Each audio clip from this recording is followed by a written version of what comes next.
एक बार देवराज इंद्र अपने हाथी पर बैठकर कहीं जा रहे थे। तभी रास्ते में ऋषि दुर्वासा भी भगवान शिव के दर्शन करने के लिए जा रहे थे।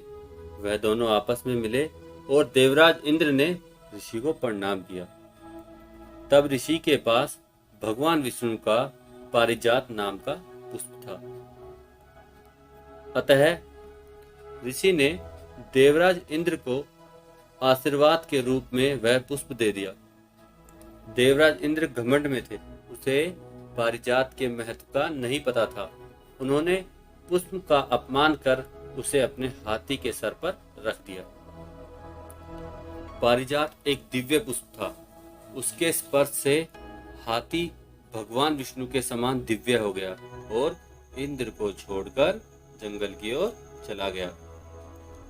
पारिजात का अपमान होता देख ऋषि ने इंद्र को श्राप दिया कि लक्ष्मी भी अब स्वर्गलोक से चली जाएगी। श्राप के कारण माता लक्ष्मी भी स्वर्ग से चली गई। स्वर्ग से लक्ष्मी जी का वास खत्म हो गया और देवताओं का जो धन वैभव था वह भी सब समाप्त हो गया और असुरों ने इंद्रलोक पर आक्रमण कर इंद्रलोक पर कब्जा कर लिया। सभी देवगण सहायता के लिए ब्रह्मा जी के पास गए और ब्रह्मा जी ने उन्हें भगवान विष्णु के पास जाने को कह दिया। सभी देवता फिर भगवान विष्णु के पास गए और वहां पहुंचे तो देखा कि माता लक्ष्मी भी उनके साथ विराजमान थी। भगवान विष्णु है, वो त्रिकालदर्शी है, उनको सबका पता है। उन्हें भी देवताओं की यह समस्या का पता था। तब भगवान विष्णु ने देवताओं को असुरों से संधि कर लेने का प्रस्ताव रखने को कहा और यह भी बताया कि समुद्र के तल में बहुत से रत्न हैं और अमृत भी है।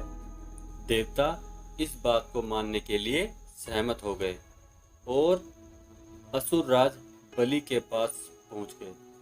असुरराज बलि ने अमृत की बात को सुनकर संधि के लिए तैयार हो गया।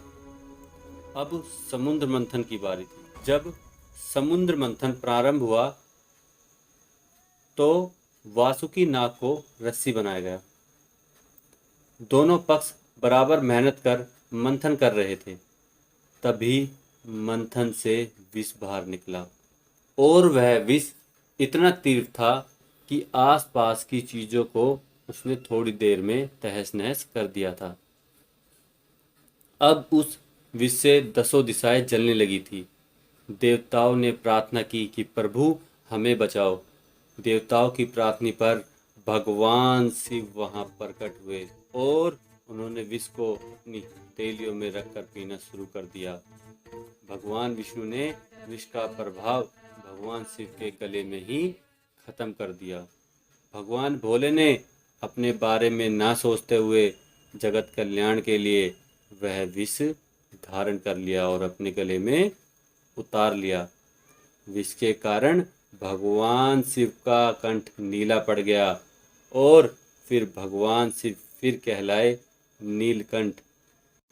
दोस्तों, भगवान शिव के बारे में जानकारी थी। अगर आपको अच्छी लगी हो तो लाइक एंड सब्सक्राइब